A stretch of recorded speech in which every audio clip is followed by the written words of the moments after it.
नीलू, तुम्हें नहीं लगता कि जब तक भैया की तबीयत ठीक नहीं हो जाती ये सारी बातें हमें डिस्कस नहीं करनी चाहिए?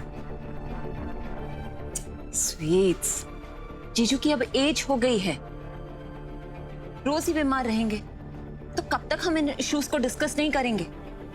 Don't worry, all will be well.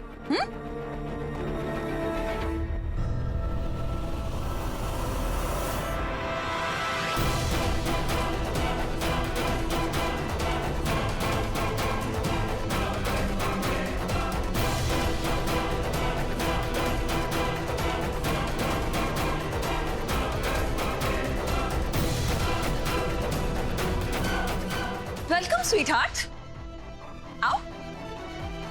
देखो, आज मैंने तुम्हारे लिए स्पेशली क्या क्या बनवाया है।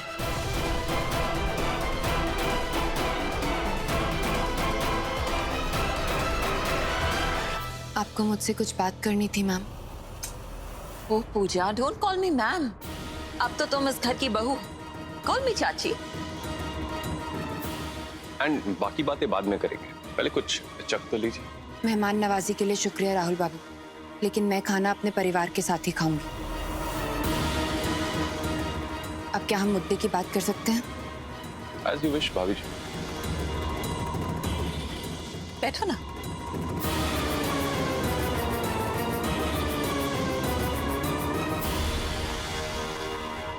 मैं सीधी सीधी बात करूंगा। आई नो पिछले कुछ दिनों में आपके ससुर जी के साथ बहुत बुरा हुआ। पहले ऑफिस की कुर्सी छिन गई, फिर अकाउंट खाली हो गया, फिर अब घर तो दूर की बात, रहने के लिए कमरा तक नहीं बचा। और देखो ना पूजा, इस सब के पीछे की वजह सिर्फ एक है, तुम। ना नरेन तुमसे अचानक से शादी करता, ना तुम्हारे बारे में घर लेने के लिए सोचता, और ना ये सब होता।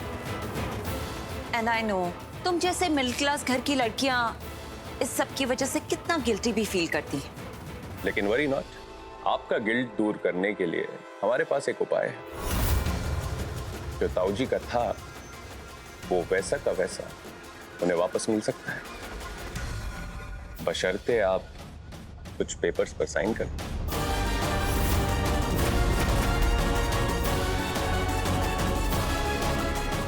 पूजा, शायद तुम्हें पता ना हो, लेकिन नरेन के दादाजी ने नरेन की वाइफ के लिए एक ट्रस्ट बनवाया था, जिसमें उन्होंने कुछ शेयर्स और बॉन्ड्स डाले थे।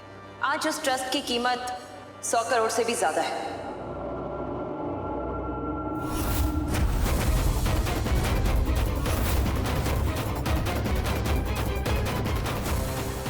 तो अगर इस ट्रस्ट को तुम हमारे नाम कर देती हो तो डोंट वरी, तुम्हारे ससुर जी को वर्ल्ड की बेस्ट मेडिकल फैसिलिटीज मिलेंगी, और तुम्हारी सासू मां, उनको मैं घर की चाबियां लौटा दूंगी, और तुम्हारे पति देव, वो भी बिना कुछ काम धंधा किए मुफ्त में इस घर के पैसे उड़ाते रह सकते हैं।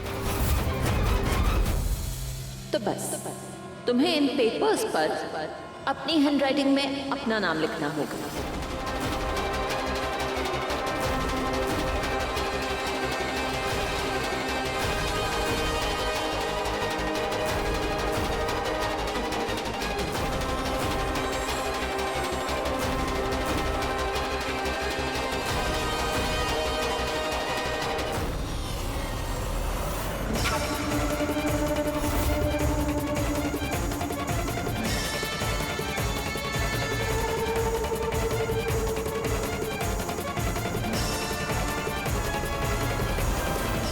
लेकिन दादाजी ने साफ साफ कहा है, अगर ये ट्रस्ट कभी तोड़ा गया तो सारे पैसे दान में दिए जाएंगे। तो हमें दान दे दीजिए ना भाभी जी, हम भी तो भिक्षा के लिए ही खड़े हैं। और आप तो वैसे भी पंडितायन ठहरी, समझदारी की कमी तो होगी नहीं। और आप तो जानती हैं, आज के जमाने में डॉक्टर का दरवाजा खटखटाना मतलब लाखों का खर्चा, और ऊपर से मुंबई। राम राम, इतना महंगा शहर कि बड़े बड़े धन्ना सेठ की हालत पस्त हो जाए। तो सोच लो पूजा, फैसला तुम्हारे हाथ में है। या तो इन पेपर्स पर साइन कर दो, या अपने ससुर जी का इलाज किसी गवर्नमेंट हॉस्पिटल में कराने के लिए अपना मन बना लो।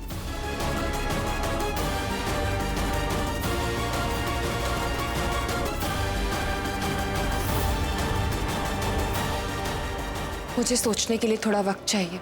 थोड़ा वक्त क्यों? 24 घंटे हैं तुम्हारे पास। कल हम इसी टाइम यहीं फिर से डिनर के लिए मिलेंगे। आई जस्ट होप तुम समझदारी से काम लोगी। और हाँ, बस इतनी सी बात का ध्यान रखिएगा भाभी जी। वो क्या है, हमारी बात अगर मानी नहीं गई तो ना हालात और बीमारी दोनों बिगड़ सकती है।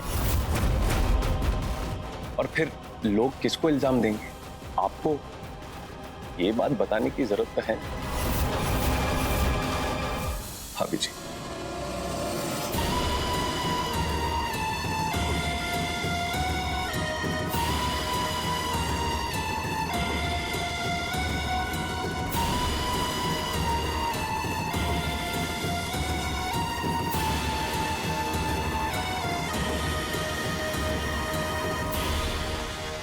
तुम्हें लगता है रिजाइन करेगी? साइन नहीं करेगी तो कहां जाएगी फूफा जी? वैसे मानना पड़ेगा फूफा जी, आप भी बैंगन से कम नहीं। जिधर थाली भारी देखी उधर ही लुढ़क जाते हो। क्या बात है।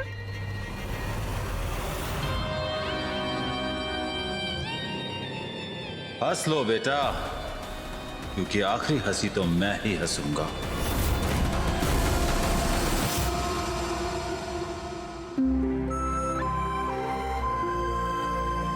मैं जानती हूँ कि दादाजी ने मुझ पर बहुत बड़ी जिम्मेदारी डाली है। मुझे इन 100 करोड़ की हिफाजत करनी होगी।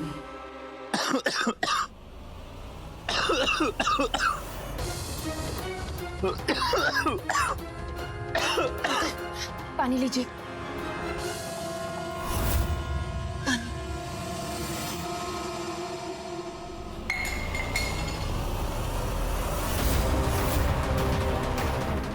तुम्हारे हाथ का पानी पीने से अच्छा है कि मैं बिना पानी के प्यासा ही रह जाऊं।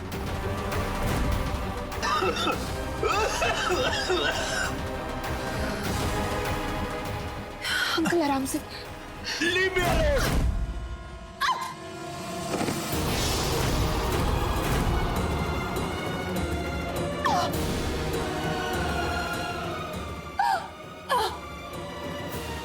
पूजा, पूजा, तुम ठीक तो हो? मैं ठीक हूँ। पूजा, क्या हुआ? ज्यादा दर्द तो नहीं हो रहा ना? पर ये चोट लगी कैसे?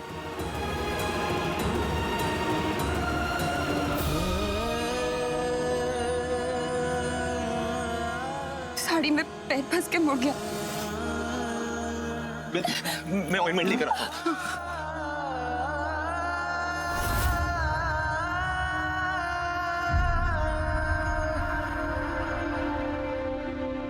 बेटा, तुम्हारे अंकल की तरफ से मैं माफी मांगती हूँ। वो तुमसे थोड़े नाराज जरूर हैं, लेकिन उन्होंने जानबूझकर तुम्हें धक्का नहीं दिया है। हाँ माँ, आपको सफाई देने की जरूरत नहीं है। मुझे ही अंकल को परेशान नहीं करना चाहिए था। अगली बार से मैं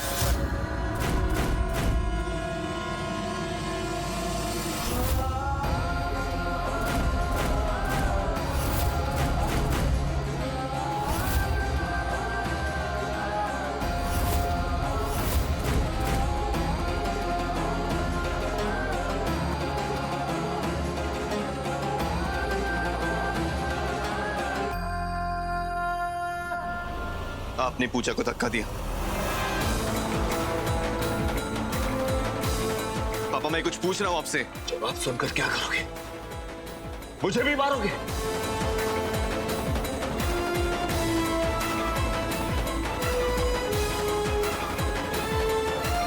इस लड़की की वजह से आज ये दिन भी देख लेंगे। तबाह करके रख दिया इसने हम सबको।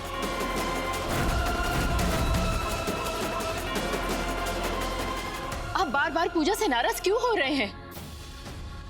तुम दोनों माँ बेटे का दिमाग खराब हो गया क्या? आंखों में पट्टी लगी है? दिखाई नहीं देता कि आज हमारी हालत इस लड़की की वजह से हुई है? मेरी सालों की मेहनत पर पानी फेर दिया इसने। मेरा बस चले तो मैं इसकी शक्ल तक ना देखूं। हर बार इसकी शक्ल मुझे मेरी बदकिस्मती याद दिलाती है। फाइन, नहीं देखनी ना आपको पूजा की शक्ल, अब ऐसे ही होगा।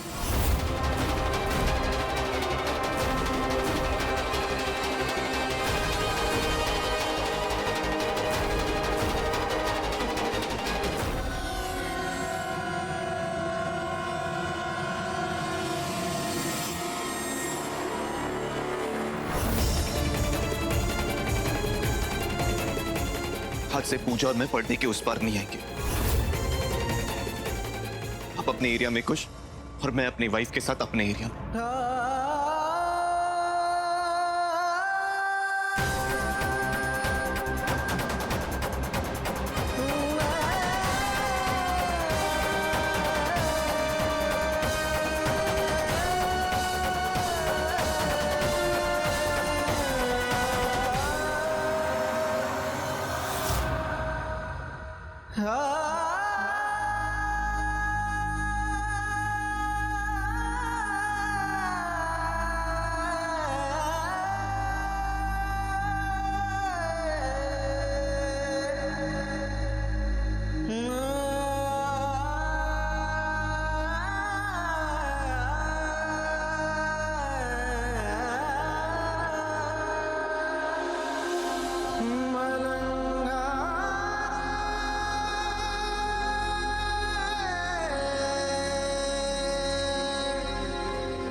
Naren, good morning.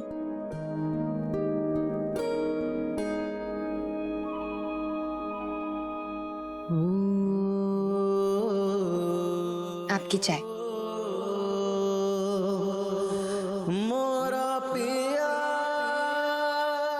क्या हुआ? तुम्हारी आंखों में जब भी झांकता हूँ सारे दुख मिट जाते हैं।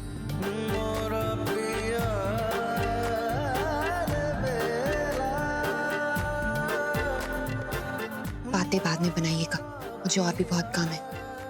चाय पी लीजिए।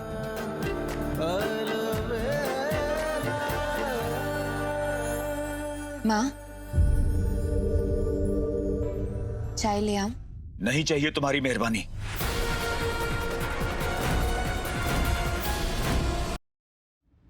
अंकल, मेरे हाथ की चाय के लिए मना तो नहीं करेंगे ना?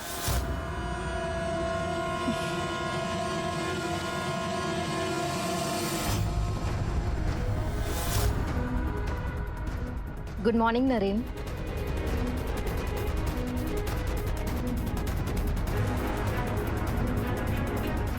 Good morning Puja. Good morning Surabhi. Good morning uncle. Good morning बेटा। Good morning. गुड मॉर्निंग बेटा। अंकल, मैं जानती हूँ कि आजकल आप बहुत परेशान हैं, लेकिन अपना गुस्सा अपनी तबीयत में निकालना क्या ठीक बात है?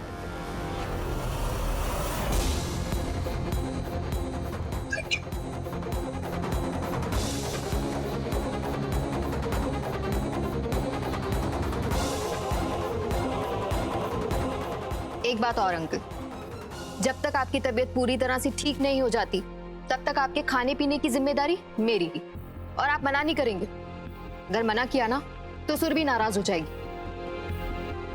प्रॉमिस मना नहीं करेंगे। प्रॉमिस।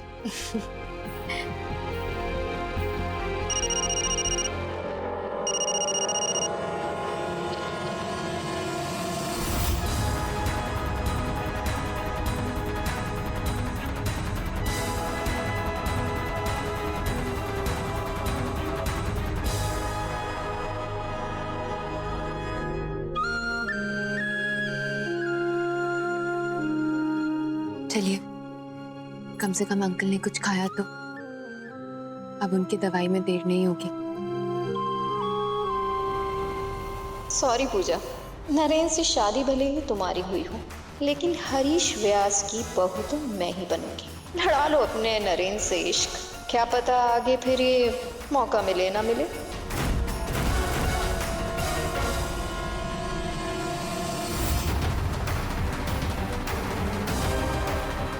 ठीक है, मैं नरेन को भेजती हूँ। नहीं माँ, मैं उस ऑफिस में कदम भी नहीं रखूंगा जहाँ पापा की इतनी इंसल्ट हुई थी। नहीं बेटा, ऑफिस में लेनदारों ने हंगामा मचा रखा है, ऐसे में तेरे पापा का ही नाम और खराब होगा। तुझे वहां जाकर उनसे बात करनी ही पड़ेगी। हाँ नरेन बाबू, आपको ऑफिस जाना ही पड़ेगा। इस वक्त अंकल को अपने बेटे की जरूरत है और आप अपने फर्ज से भाग नहीं सकते।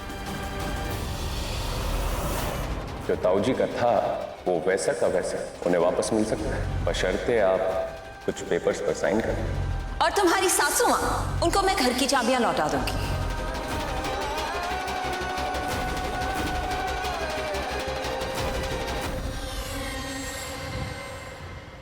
कहीं ऐसा तो नहीं हरीश बाबू हमारे पैसे खाने के फिराक में है? माइंड योर लैंग्वेज सर, अब मेरे फादर की इस तरह इंसल्ट नहीं कर सकते। देखिए, आप हमें सिर्फ इतना बताइए कि आप हमारे पैसे चुकाएंगे कैसे, क्योंकि मार्केट में जो हवा उड़ी है उसके अनुसार मिस्टर हरीश व्यास के पास एक फूटी कौड़ी तक नहीं बची है। सर आप मुझ पे भरोसा रखिए, मैं दिन रात काम करूंगा, लेकिन आपकी पाई पाई चुका दूंगा। क्या नरेन बाबू, जब हरीश व्यास जैसा बड़ा बिजनेसमैन अपनी कश्ती नहीं संभाल पाया तो ये जोगी क्या कर लेगा? नरेन बाबू, या तो आप हमें हमारा पैसा लौटा दो, वरना हम आपके घर पर जाकर तमाशा खड़ा कर देंगे। आपको इतनी तकलीफ उठाने की जरूरत नहीं पड़ेगी।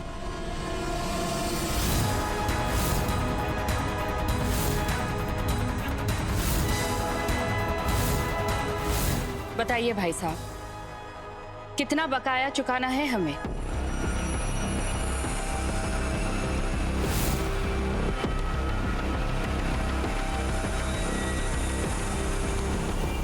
लेकिन मां, बेटा तुझे किसी भी तरह परेशान होने की कोई जरूरत नहीं। ऐसे गहनों का क्या मोल जो अपने परिवार के काम ही ना आ सके।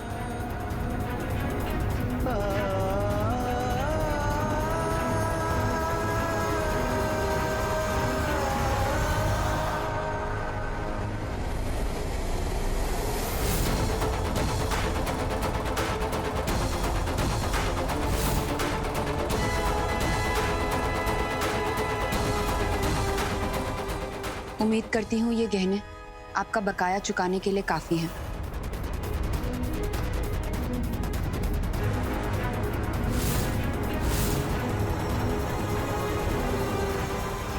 काफी है पर पूरे नहीं पड़ेंगे, और भी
हेलो,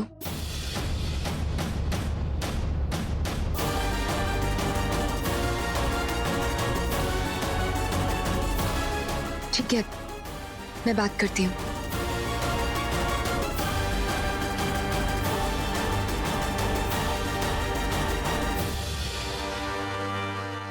माँ, सीए का फोन आया था, कह रहे थे कि अब भी कुछ पेमेंट्स बाकी हैं। हम और पैसे कहाँ से लाएंगे माँ?